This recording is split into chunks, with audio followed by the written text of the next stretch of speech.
Good evening. I'd like to call this regular board business meeting to order and ask the treasurer to call the roll. President Baker. Present. Mr. Brown. Here. Vice President Cole. Present. Ms. Gibbs. Here. Ms. Hudson. Here. Mr. Peretti. And Ms. Reyes. Here. Do you have a quorum, Mr. President? Thank you, Mr. Treasurer. I'd like to welcome a Boy Scout we have with us this evening who's working on a badge. His name is Eric Manring. He is with Troop 734 in Hilliard, working on his Citizenship in the Community Merit Badge. I'm going to ask young Mr. Manring to lead us in the Pledge of Allegiance.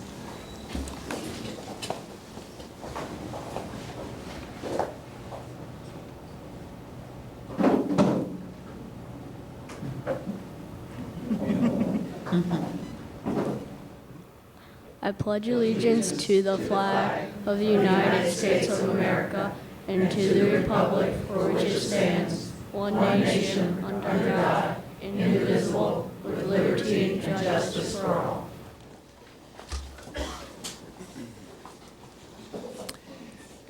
Thank you very much, Scout Manring. We appreciate your service this evening. Before we adopt the agenda, I'd like to briefly read through so everyone's aware of the work we have before us this evening. After we do adopt our agenda, we will take public comment. We will also have a Women's History Month recognition, after which we will hear a report from our superintendent, after which we will hear a report from our treasurer, after which we will hear a report from our internal auditor if she has anything to share. We will then take up the consent agenda, including a special resolution that we will read for you this evening. We will then take any board announcements. Near the end of the meeting, there will be no executive session this evening, and then we will adjourn. So, having said that, the chair will entertain a motion that we adopt the agenda as presented. So moved. Second. Mr. Treasurer? President Baker. Yes. Mr. Brown. Yes. Vice President Cole. Yes. Ms. Gibbs. Yes. Ms. Hudson. Yes. Ms. Reyes. Yes. That motion carried. Do we have any speakers? All right. As we do not have any speakers this evening,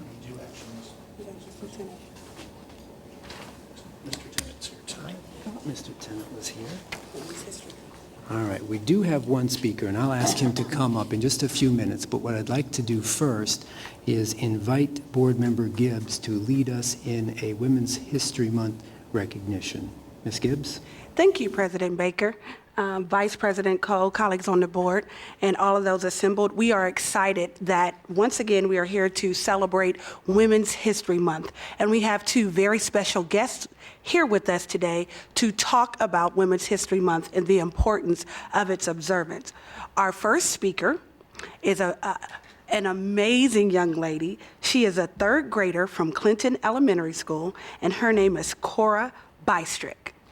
And if Miss Cora will come up, and she will be escorted by her teacher, Miss Lynn Ta.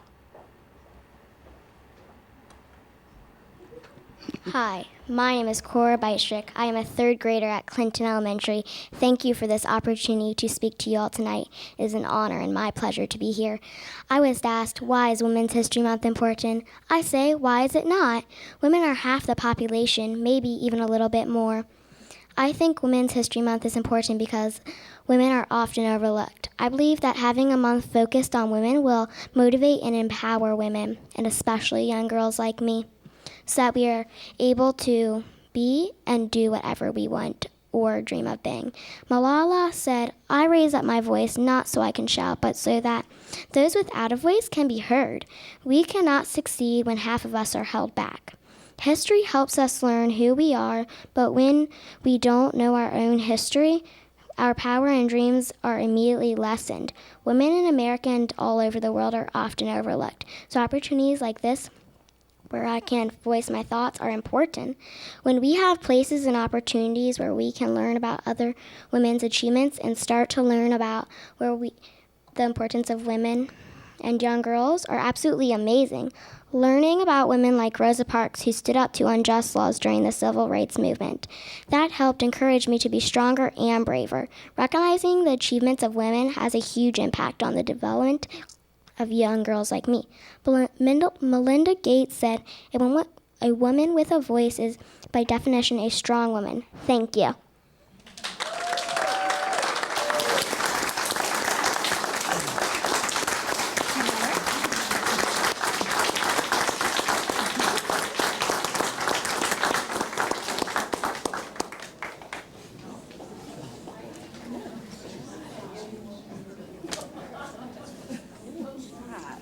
Stop right here, really quick. Stop right here.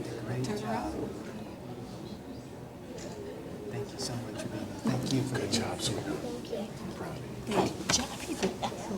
Great job. I'm glad you caught her up, too. That was great. Thank you. She's good. She's really good. Yeah. She's ready. And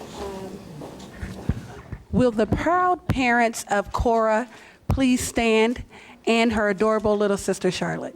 Would you please stand? Thank you so much. Thank you so much.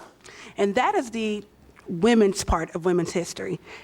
Next, I'd like to introduce a very good friend and a colleague and a history maker in our Women's History Month.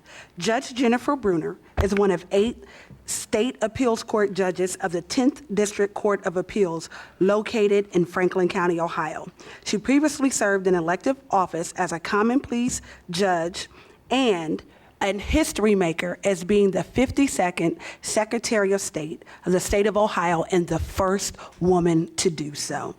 Not only does she have an amazing tie to public service, but she is a graduate of Whetstone High School. Her work, oh yeah, clap. She is our Whetstone alum. She has tremendous works that span the globe, including the Arab Republic of Egypt and the Socialist Republic of Sri Lanka. She is an advocate for ballot access and worked tirelessly to make sure 17-year-olds could vote. She is a married mom and a graduate of Miami University and Capital University Law School. Please give a warm round of applause to Whetstone alum, Judge Jennifer Bruner, and author and the winner of the Profile Encourage Award from the Kennedy Center. And Shauna, thank you for inviting me to be here and signaling out the background from a kid who graduated from Whetstone High School. I grew up on Glenmont Avenue from second grade forward and went to Glenmont and then Dominion and then Whetstone. And since it's voting day, when I used to live in Clintonville later on, I would vote on the stage at Dominion and think, this is so weird. I used to be in like choir performances up here. But at Columbus Public Schools, I'm very proud that I graduated from Columbus Public Schools because it gave me a very strong foundation to go on to Miami University and then to go on to Capital Law School at night, to work in the state legislature and to do the work that I've done. If you look, I think there are 1 or 2 members of the U.S. Senate who graduated from Whetstone as well, and I've met one of them. But the thing about Columbus Public Schools is not just the dedication of the school board, but the teachers and the staff and the parents and the way that, in my experience, they work together. And for some of the younger girls out here, I have to admit to you that when I graduated from Whetstone in 1975, Title IX, which allowed for a parity in sports for girls, had only been in place for 1 year. So before that, the only letter that a girl could earn in the sports was a letter for cheerleading and a varsity letter. So I did run track my senior year, and I'm so glad to see the opportunities that are open for women now. And Cora, you did such a nice job. And I can only hope that my granddaughters will have as much poise as you have at such a young age. Thank you so much for recognizing me, and thank you for what you all do for the children of our city. And I know there's a lot of work ahead, but I know you all have the constitution and the drive and the determination and the skills and experience to do it. So thank you so much. Thank you. Thank you.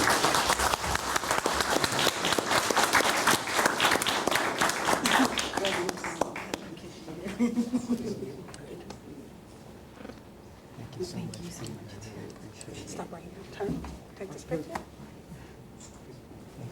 Vice President Cole. Yeah, see, Michael, when I was a trial judge, Michael was the probation officer for the community-based corrections facility. So when I ran the drug court and common pleas court, he would bring people from CBCF and sit there with them and mentor them through the program so that they could make it. So he's done a lot for the community. At least he didn't say he was part of your court. Thank you. Thank you. Thank you. Go Braves.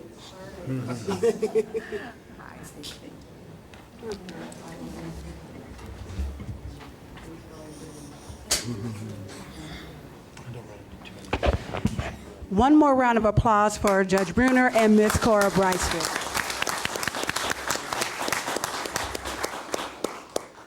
President Baker, that concludes our recognition.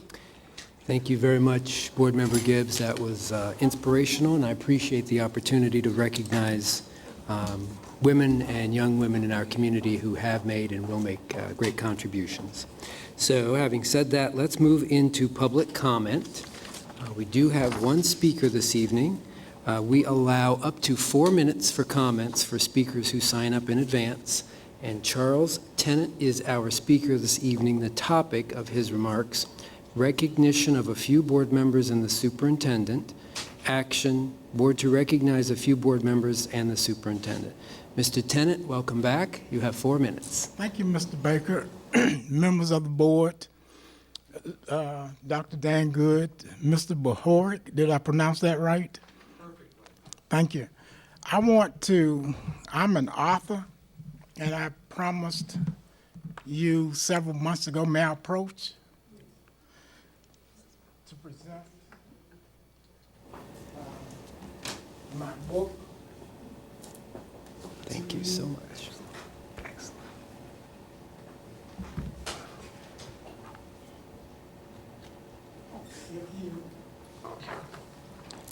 I am big in the cosmos, and if you look at the front page, cover page, the book is entitled Amon, which is Egyptian, meaning the sun.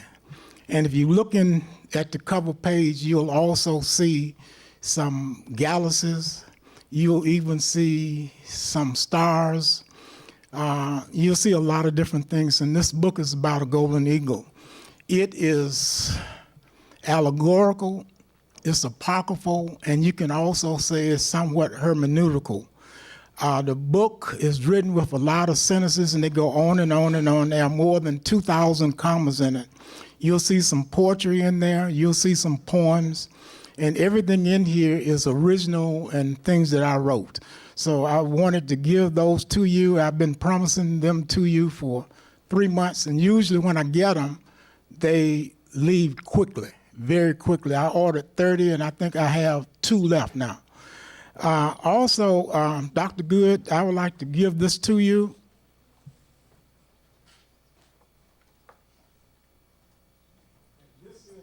What that is, Jerry Hammond, a professional golfer who teaches children, contacted me last week. He would like to start a golf academy at the new Afrocentric School.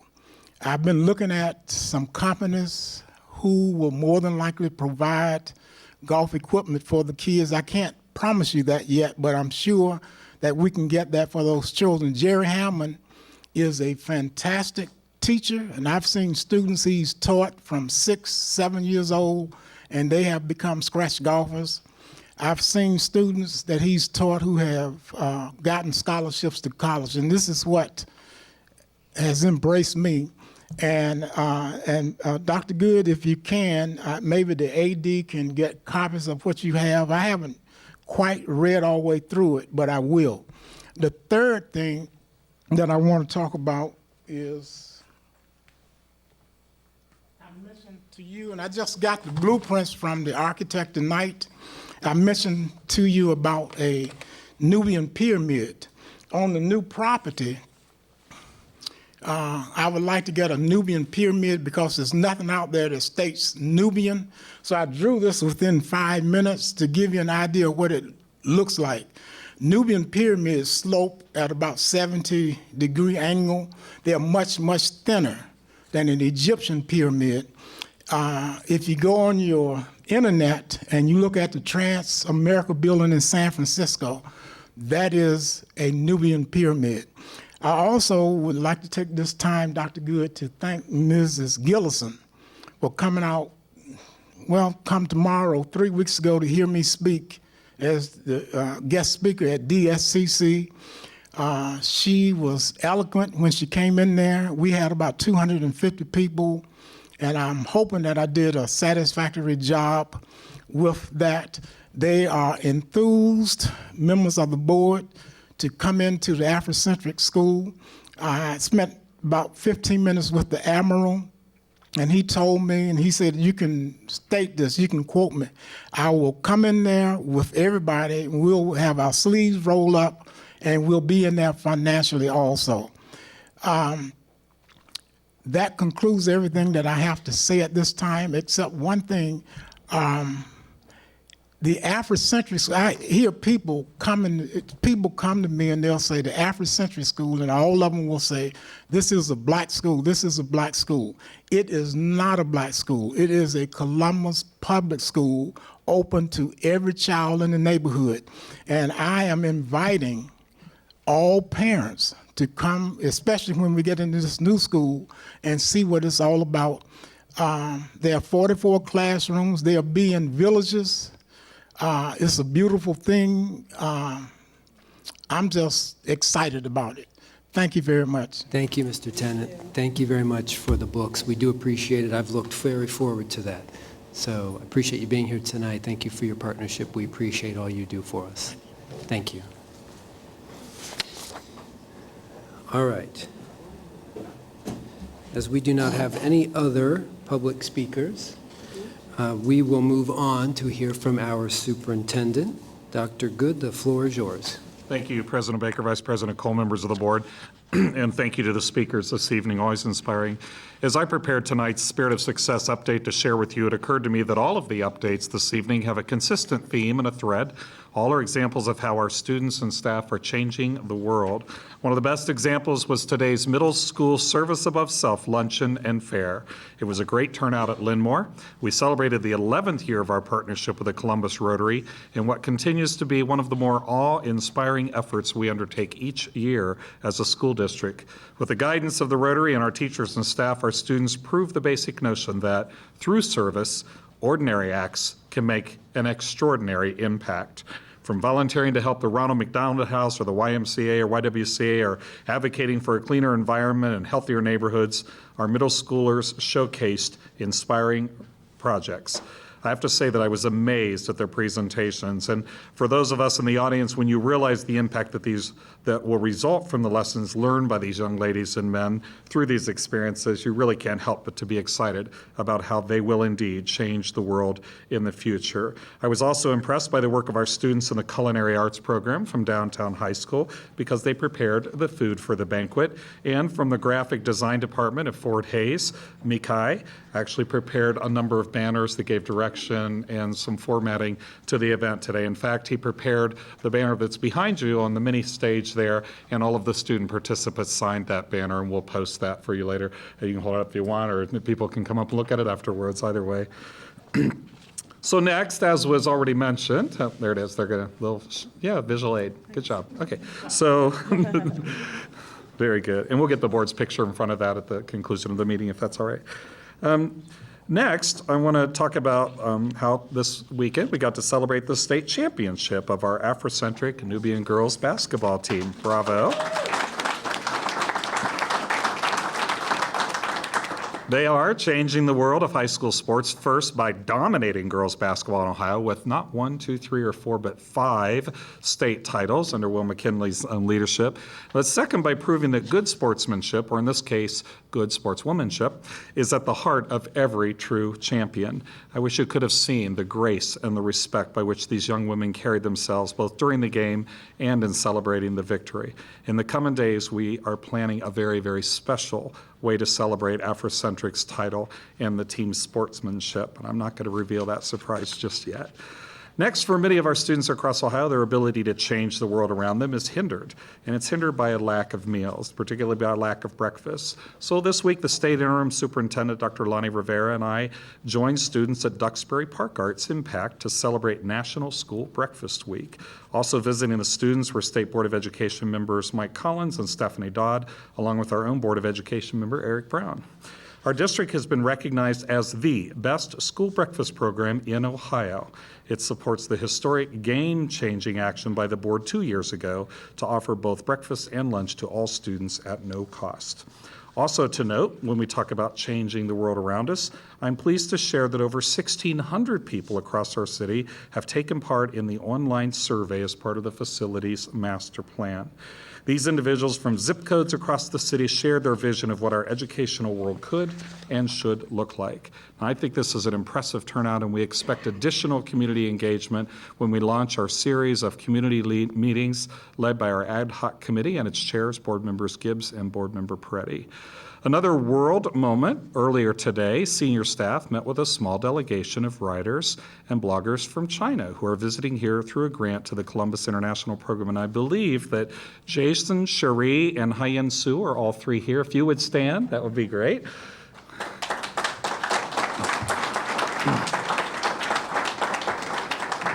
And if you recognize Haiyan Su, it's because she's a famous anchor in China, so I'm not certain if you have subscribed to that network, but we were so honored to have them. And also Paul and Marion, if you could stand representing the Columbus International Program, Marion Harris and Paul. Yeah.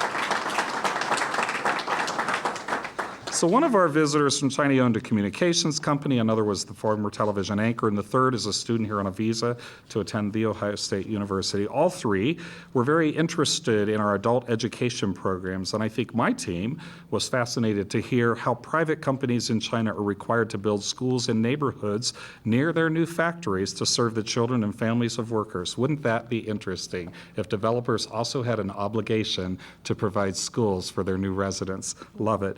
We encourage the Chinese delegation to download our new mobile app so they can continue to see how we are changing the world here in Columbus. And finally, it goes without noting that today is Election Day in Ohio. And for many of our high schoolers, today was their first chance to use their vote to make a change in the world. And because it's a primary, both our 18 and our 17-year-olds had the opportunity to vote. And if you were in a polling location today, I hope you took a moment to say hello and thank you to the high school student who was there as part of the Youth at the Booth initiative. It's a great experience for our students to participate in democracy in action. Finally, I want to take a moment of the board's time tonight to talk about summer school. I'm going to ask Marcy Drafts, our Executive Director of Improvement and Innovation, to come to the podium.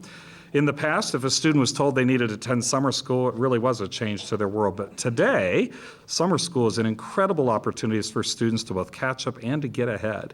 It is a unique learning experience and hard to believe it's just around the corner. Marcy, if you would please share with the board more about our plans for summer school this year. Definitely. Good evening, President Baker, Vice President Cole, members of the board, and Dr. Good. I'm Marcy Drafts, and I am the Executive Director of Improvement and Innovation, and I have the honor to share with you a preview of our 2016 summer school program. This will be also a summer learning opportunity for myself because this is the first time that I'm taking this program on, so I've had lots of help in kind of gathering information to be able to share with you what the summer school experience will look like. Well, the first thing is that anything and everything that we do is always tied to our district goals. And our very first goal that says that we want each and every one of our children to be able to reach their full potential. And also, too, we have 3 district priorities that are extremely important to the work that we do.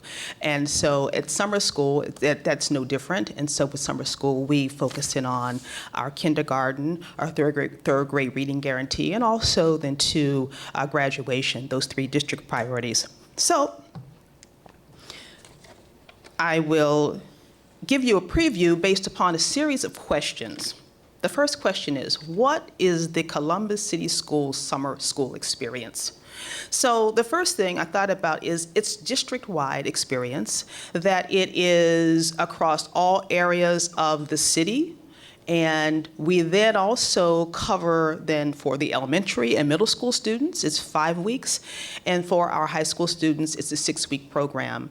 It's ever evolving. It's I call it an extended learning opportunity for our students, and we get more diverse and meeting the needs of our parents and our students. And then finally, it's a learning continuum that we focus in on intervention, acceleration, assessment, and even recreation for our students. So what is that a summer school experience? Well, for high school students, they have an opportunity to earn new credit. They also have a chance to make up credit as well in terms of credit recovery. Some of our students as well, for graduation, if they're not successful in June, they have another opportunity to do that with our August graduation.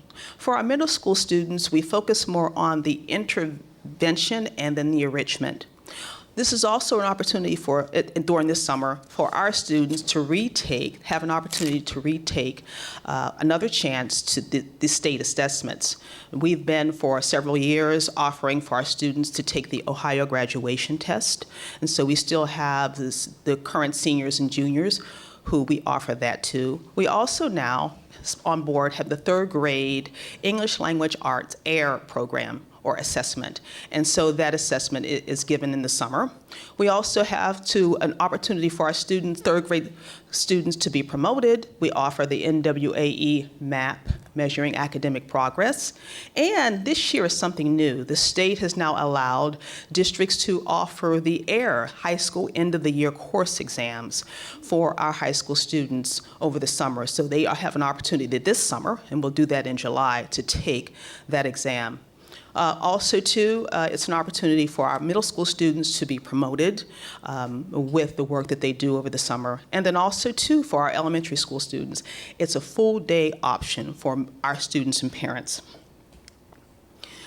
What is a summer school experience? Well, the summer school experience also then focuses on, obviously, academics. So for our elementary and area, we have reading and writing and mathematics, and we always want to measure our progress, so we make sure then that we have a pre and post assessment so that we can measure the success of how our students are performing. Also at the middle school level, we focus in on the reading and mathematics, and also have pre and post assessments. But we also have, and I've learned, a design challenge, and that is a STEM science interactive participatory event that the middle school students get to experience. And then also within high school, we focus in on our 4 core academic areas, and each of the grade levels then it's represented that they are able to take. High school students have the opportunity to take courses the traditional way, traditional delivery, classroom instruction, or they can have virtual credit enhancement program options where they can take the courses online with some guided instruction from individualized instruction. And also, too, we have Credit Flexed, and this gives our students an opportunity through Credit Flex to an alternative method of taking the course, and it's very individualized learning plan. So that's a part of what this Columbus City Schools summer school experience is about. The why. So why is there a need for summer school in Columbus City Schools? Well, as mentioned, that it's important that our students get an opportunity for academic enrichment and also intervention. There are often times, especially at the high school level, where they want to take advanced coursework. Some want to graduate early, and they do. Also, too, it minimizes the summer slide, so we kind of minimize the gap in between the end of the school year and the beginning of the school year for our students. And for many of our students in Columbus, then, it provides for our parents and students a safe and supervised and very structured environment over the summer. And as well for our students who sometimes lack meals, it offers them an opportunity for free breakfast and lunch. In addition, they have fun too. We have a recreation as a part of the full day summer school experience, and they do a lot of integration of literacy with some fun activities for our students. And also, as mentioned too, the why is we give our students an additional opportunity to retake the state assessments, the AIR and the Ohio graduation test. Why? So why is this needed for our district? I gave you the parent and student perspective. Well, for our district then, it helps supports our goals, as I mentioned. It also helps us close the achievement gaps that we encounter maybe over the school year. And also, too, it helps us to increase the matriculation rate.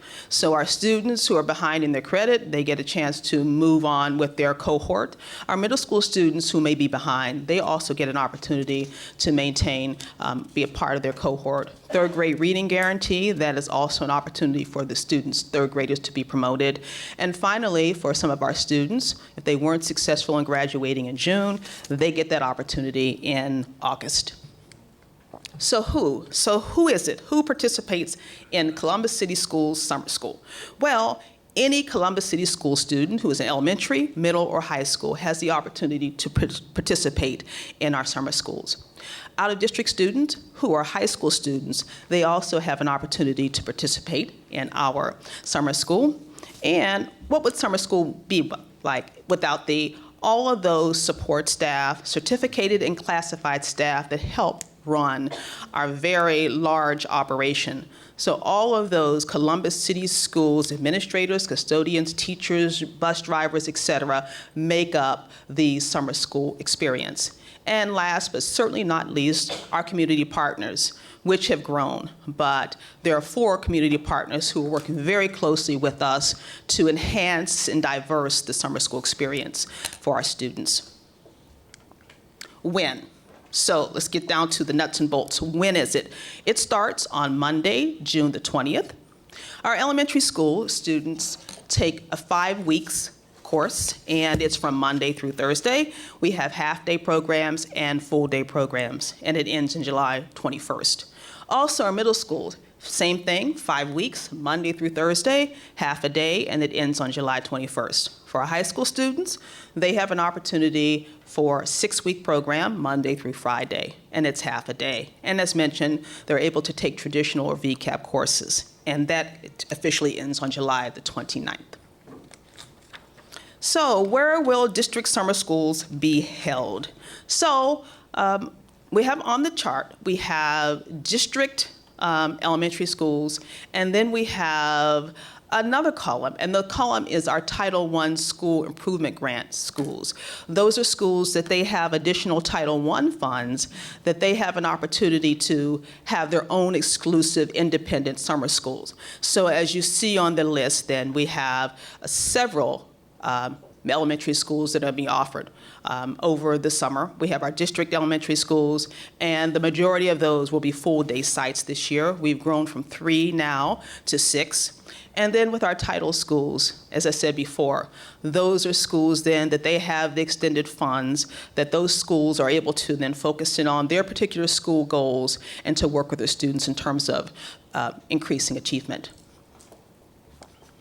Then we have, for our middle schools, we have 5 middle schools that will be offering summer school, and that has been expanded by 1 school this year by popular demand from last year. And also we have 2 Title I School Improvement Grant funded middle schools that will also be participating in the summer school. And finally, we have district high schools.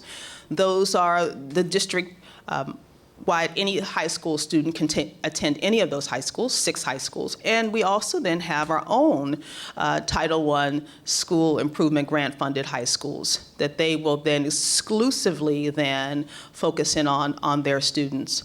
And just to note for Title I schools, independent schools, that they're free for the students. Now, how does summer school operate?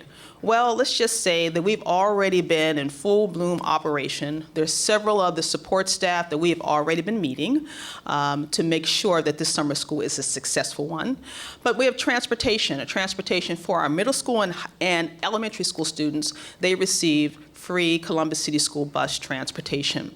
Our high school students, when they register, they also receive then a COTA pass so that they can make it to their schools.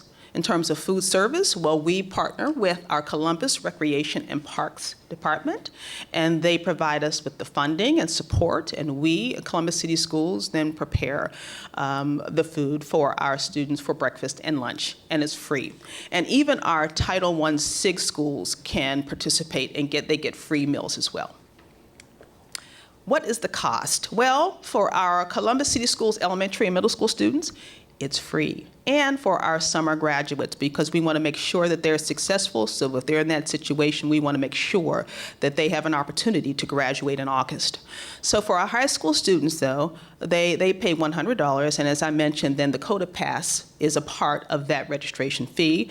They can take up to 2 courses. We also offer summer school, as I mentioned, for non-district students. They have to be high school, and we offer then the for PE and then to traditional courses. Registration, well, we're in the throes of preparing the packets for registration. They will be prepared and ready to go after spring break. They will be prepared and delivered to our parents and our students. We will also have them online for our parents to access and to print out a copy of those. Also, too, the elementary and middle school packets, those are returned to our schools, and we're working on a more efficient and effective method to do that.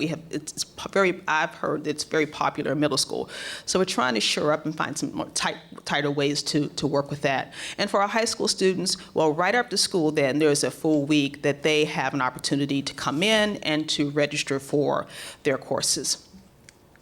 So, finally, question, where can you go for additional information? Well, we have our summer school phone number, which is 614-365-5010. We have our district website, ccsoh.us/summer school. And it's our goal that you can pull up your CCS mobile app and be able to tap into our summer school information. And this concludes my presentation. Any questions? Are there questions from board members? Board Member Gibbs? Yes. Thank you so much. Thank you for the presentation.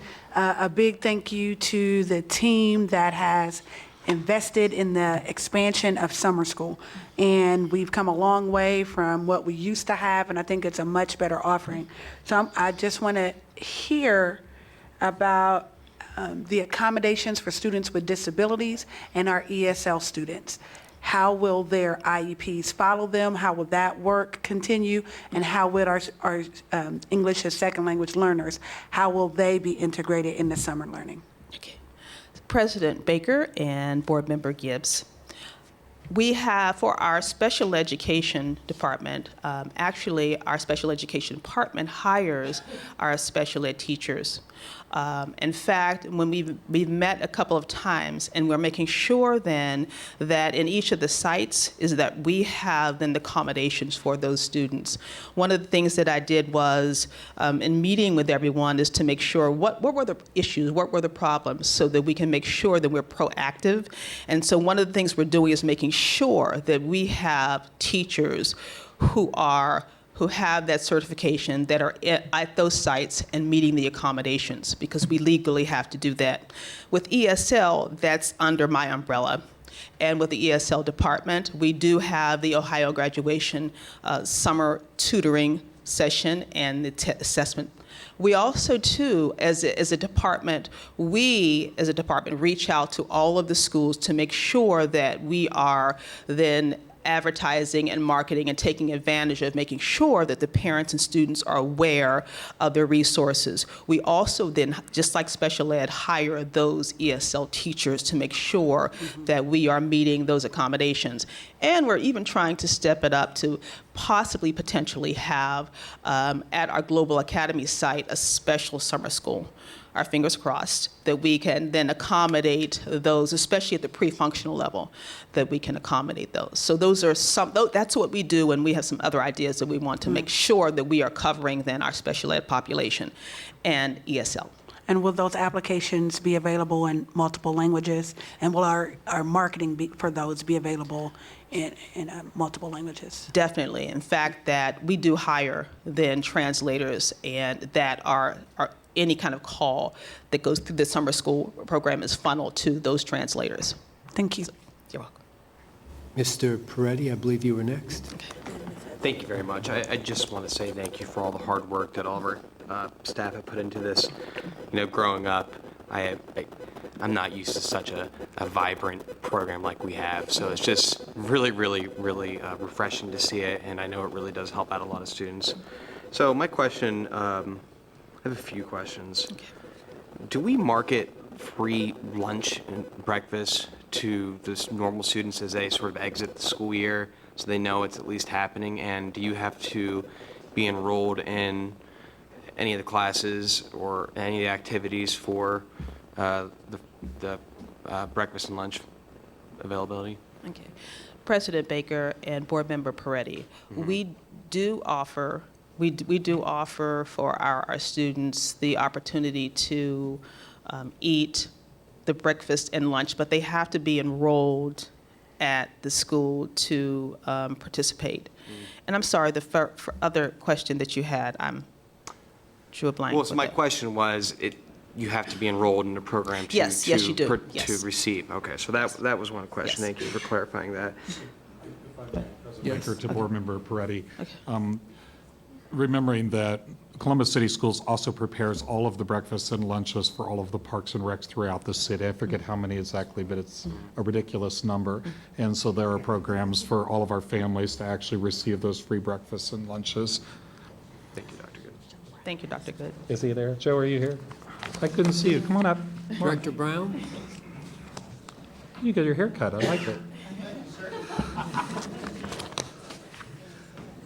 Not enough. Did you hear the question about how does everyone have access free breakfast and lunch? Yes, sir. President Baker, Vice President Cole, members of the board, there are over 240 sites citywide that have access to meals. Our schools, although she is right where students who have summer meals have their, students who are in other programs at those schools also have access to meals, such as sports camps and other things as well. So there are a number of our school students who have a number of different avenues to access those meals throughout the day. And at its peak, we serve about 16 to 17,000 meals a day in the summer program. So. Thank you, Director Brown. And my next question, so our most vulnerable populations that may be having issues graduating, what are we doing to target those students specifically? How do we get to those individual students? And is that $100 cost then attached to them as well? For our potential summer graduates, there is no fee. It's free. Also, what we do is that the senior counselors are already in the throes of nurturing, preparing the information, having the conferences, so that they're already prepared and know what the student needs. Great. Also, too, with the mentoring program, so our goal is then, too, is that there's an extension with that mentoring, is that those who aren't successful in June, that mentor stays connected with them and carries them through to the potential August graduation. So we do have those supports that are in place. Yes, sir. Expand on that a bit and ask Greg Gillum to come up and maybe describe what we're doing for our Senior Success Initiative, because it's a perfect reminder of the initiative that occurs year-long to support our seniors. Thanks, Greg. Good evening, Mr. Gillum. Well, good evening, President Baker and Vice President Cole and members of the board. We currently have in process two of our high schools are up and running, and we've got, and hopefully by the first week in April, we'll have all 5 of our targeted schools with mentors working with our off-track seniors. And it's just been amazing, the response our kids have had to the mentors and the relationships that are building. And the mentors are wanting to continue the mentorship even after graduation, which we've told them we'll have to direct them otherwise to do that. But we are up and running, and it's just, I mean, I have just been so impressed with how receptive the kids are to it. Obviously, we don't know right now how many of those seniors that were targeted are going to make it and not. With this, some of them are doing the OGTs this week to try and encapsulize that. But we do have the plan in place to continue the mentorship program throughout graduation. And the kids are just really, really tuned into it, have been very, very receptive to our program as we've got it initiated.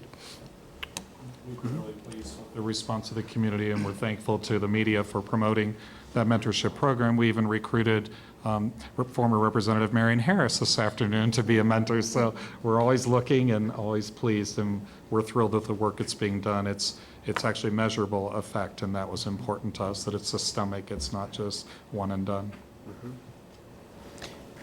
And one final question. Mr. Peretti? I apologize for. No need. So for the Title I schools, are they getting the same baseline services available to them as the other schools that are getting the traditional summer school programs? Yes, Okay. if not more. Great. Thank you. That's it. Thank you very much. Board Member Hudson. Thank you, President Baker.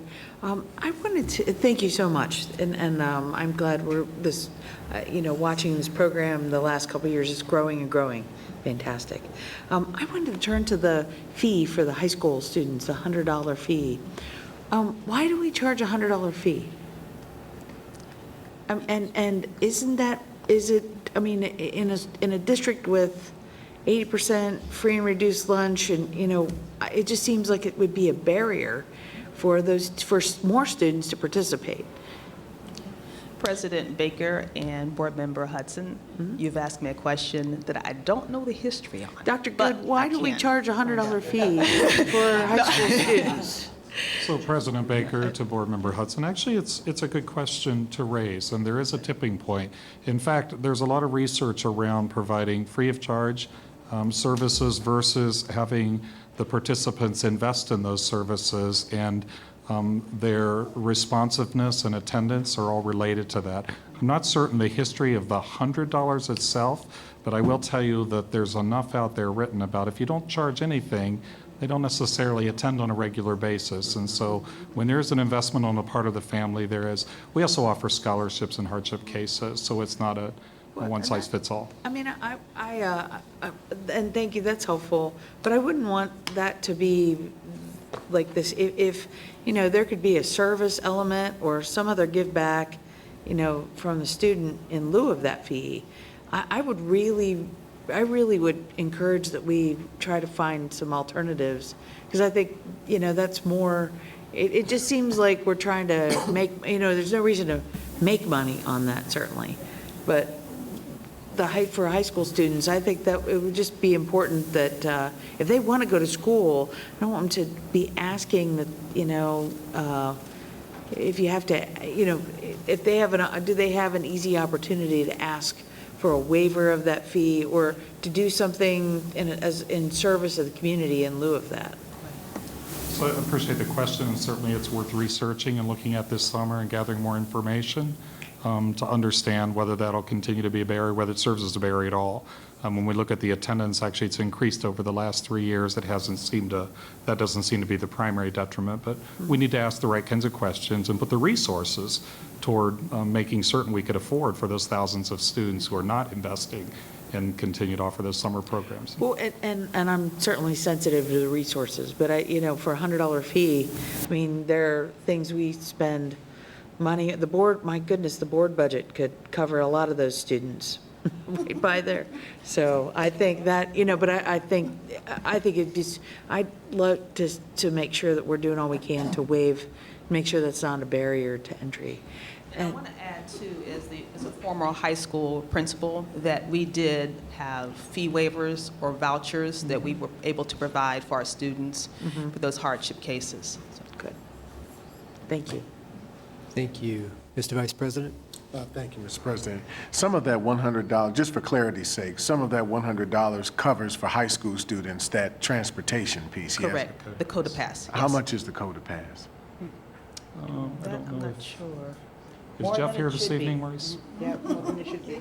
Back there. $62. $62. So 62% of that cost is covered in transportation? Yes. Okay. I thank you for that. The other question is for students, and you might have answered this already, but for students who want to get extra credit, if you will, or take a class in advance, particularly our middle school or high school students, they can do that? Yes. How would that process work? do they have to be pre-assessed, or if they wanted to sign up and say, I want to take, I'm in sixth grade, I want to take 7th grade math, can they do that? President Baker and Board Member Cole, for middle school, it's more of a intervention and enrichment because they don't earn credit. But at the high school level where they begin to earn credit, then that is a possibility. If one of the courses that we offer, and we offer many, if they want to get ahead and take those courses, and oftentimes the students do, they can take that, and they follow the same process in terms of registration that they would any other student who's taking it for just credit recovery. So how would that work for someone 8th grade transitioning into high school?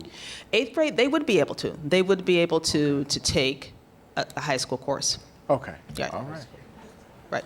And we also, too, offer the credit flex, too, so that's another option as well. Okay. Their own learning plan that they can earn credit for. Thank you. You're welcome. Ms. Gibbs?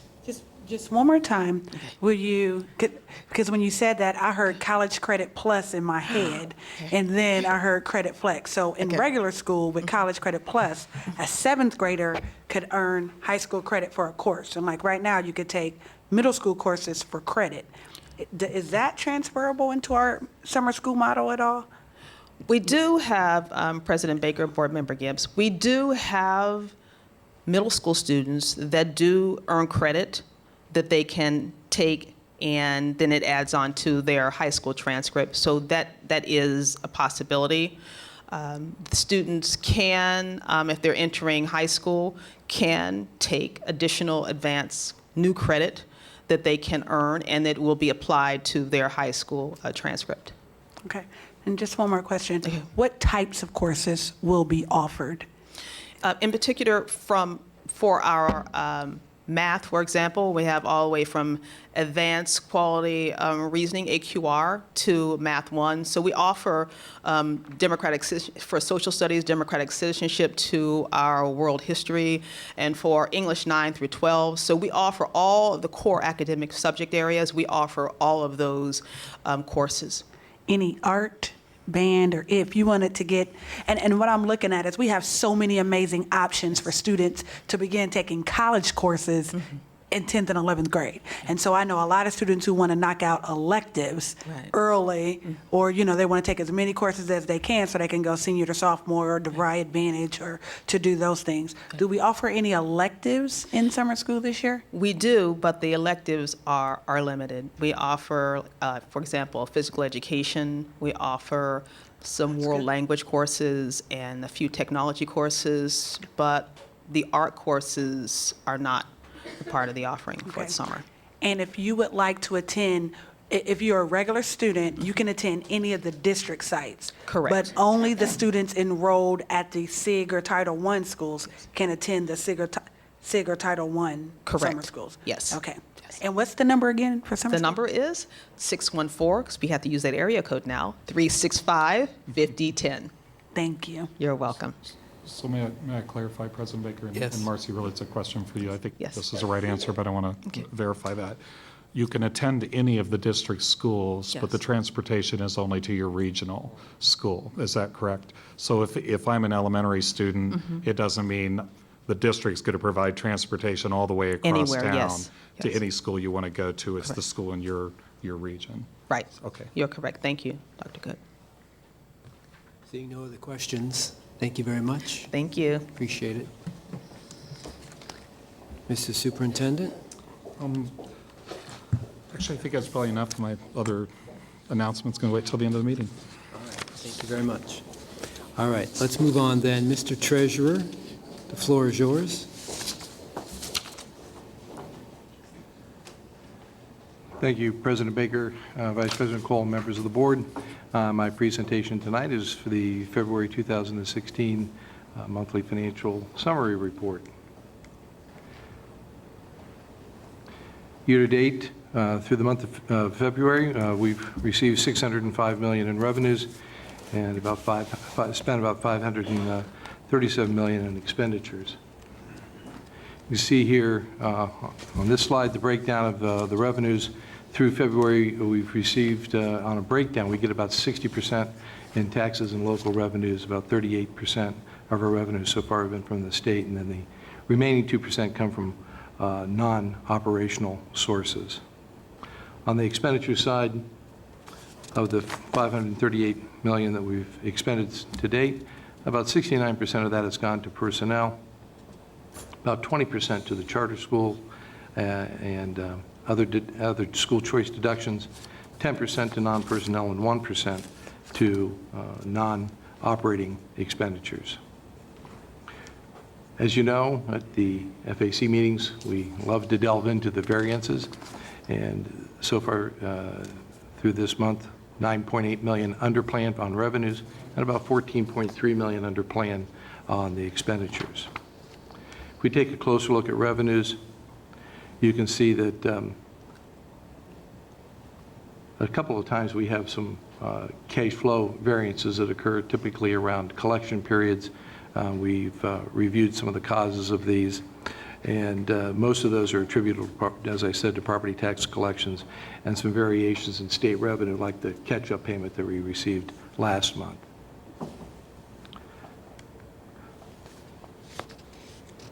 For this month, you can see that the most significant variance contributing to the 9.8 under right now is property taxes.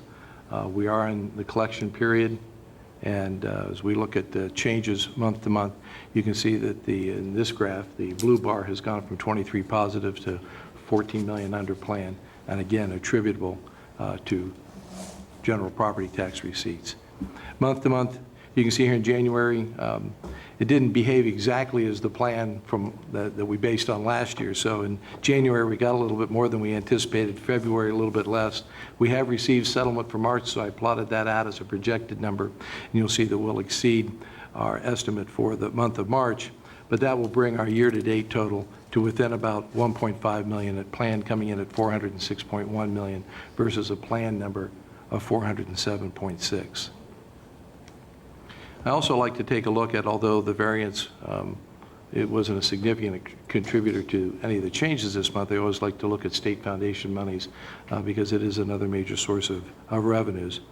And here, my focus this month has been on projecting it out for the balance of the year and assuming that there aren't any other further changes in the calculation like we saw here lately that would cause a bump on our monthly distribution. I believe that should flatten itself out, and that year to date we should come in about 6.8 million or 2.3 above plan on state revenue. So while property taxes come in a little bit under, state revenue will probably come in over. Taking a look at the variances for expenditures, the 14 million under plan, you can see that these have jumped around a bit this year, but primarily, except for the one in December that was due to the payroll three pay month issue, we've been running pretty consistently under plan by $11 to $14 million through the year. That changed month to month, about $2.5 million. We wanted to look into that, and you'll see here that on this slide, again, all the line items for expenditures are running under plan except for school choice. And remember that that's running under, I'll get into that in a second, but that's running under plan primarily because of some aberrations in the plan that we didn't smooth out. Again, looking at variances and how they've changed month to month, you can see here that last month there was very little variance in non-personnel, and it jumped to $2.5 million under, and that was the main contributor to this change month to month. And as we look further down into non-personnel, you can see that the largest changes were in the charter school, again increasing over plan from 11.9 to 14.5, and supplies and materials going further under plan from 3.7 to almost 7.8. So those two right there contributed about 1.4 million to the overall 2.4 million change in that variance. In supplies and materials, I've mentioned this before, there is a warehousing line in there that I did not plan for appropriately, and that's causing some variances there that are not reflective of what we would be alarmed about in terms of it increasing expenditures by year end. That will smooth itself out. So in supplies and materials, I'm expecting that to rectify itself by year end. In general, though, everything should come in under plan, as far as I can see at this point. On the school choice, we watch that very closely month to month. And you can see here, take note of the red line, which is the plan, and you can see we're anticipating a significant jump in that number for April, May, and June, but we now know that unless something dramatic happens in the enrollment, that will not be realized, that it will be smoothed out for the balance of the year, the purple line in this graph. And you can see, I think that color is a very light blue with the plus marks as data markers that are variance will drop to about 700,000 over plan. So right now we think that the charter school and choice options will come in just a hair over what we have in the plan. We also look at it on an annualized basis. I think I began showing this to you a couple of months ago. And this is, the first line is what we have in our plan, our appropriation, about $163.1 million. And with each payment, there's an aggregate number that the state is using. If you can recall, when we, can't remember if it was last month or in January, but you can see that we got that bump in that annual number in February, and then literally by the time I got back up to my office, we had gotten the next payment, and that was back down, and this is just those enrollment changes. So as of now, this plays out to about 300,000 over plan. So I'm pretty confident that we'll be in that 300 to 700,000 number as far as over plan is on what we budgeted for the school choice options. And as I said before, we'll be able to handle that within the current appropriations and make some minor adjustments. I will be looking to do some projections on where I believe the year end will come. That'll be here in April. To get a pretty good idea of, as we do the forecast, what we can factor in for 16. If we have some positive variances in the cash balance that we can count on, we'll factor that into the May update for the forecast. Just in closing, our monthly graph, you can see it behaves reasonably well for what we expected and what we experienced last year on a month-to-month basis. And on an annual basis, not a terribly exciting graph because we're pretty much tracking on plan. And so that's good. And again, we'll look to project this for the balance of the year, and I'm very confident that we should have some positive results that will end the year better than what we had planned. And every little bit helps, I think. That concludes my report for the month of February, and if you have any questions, I'd be glad to answer them. I know the FAC met last week to review this, along with another extensive review of the fiscal 17 budget preparation and presentation. So we'll be doing that again in April. There'll be 2 meetings of the FAC in April to go through that. We'll begin rolling that into the 5-year plan. And I think you'll see some pretty dynamic presentations about how the expenditures and revenues come together for the next 5 to 6 years. Thank you, Mr. Treasurer, and I'd like to offer the Finance Appropriations Committee Chair, Hudson, to offer any comments that she might like to offer at this time. Well, thank you, President Baker. I think if you, first, just to the finance report, I would just say 21 and 22 show that those variances we saw with, spending under plan in certain months, that it's all timing, as we understand it. And so we've, I think, done a pretty good job of anticipating, the treasurer's done a good job anticipating our expenditures, there's just been a few timing issues. But I think those last 2 charts are instructive for everybody. We did, if I'll just follow up in terms of, we did spend a good amount of time at the meeting last week on looking at the non-personnel budget. And the committee had great feedback on the aspirational budget that the board reviewed. The committee had good feedback on that presentation and felt like, and thank you to Scott Gooding, who we're sorry couldn't be there, but everybody had great feedback on the presentation format. It was laid out to separate out the capital expenditures from general fund potential capital expenditures. And so the committee, as ask what we have to do next is really evaluate that in relation to, we're also coming up on the forecast, so we'll look at the cash flow for that. Obviously, we'll have, that was an aspirational budget. There's going to be a gap. And so the Finance Committee won't make decisions on that gap, but it'll be pointing out recommendations to the board. So one of those things, so what we ask the treasurer to do would be to provide us with recommendations on potential financing. The committee had pretty strong comments and suggestions about how do we plan and structure the financing so that we're talking about discussing replenishing and being smart on a long-term basis, especially like with capital expenditures, so that we're not deferring maintenance on buildings longer than we should, for example. And so the treasurer will be preparing that and talking about that. They then also said what we then talked about was if we do that, then with the board should be prepared. Thank you. The board should be prepared, to get those recommendations back. They'll talk about the shortfall, what would be those revenue raising options.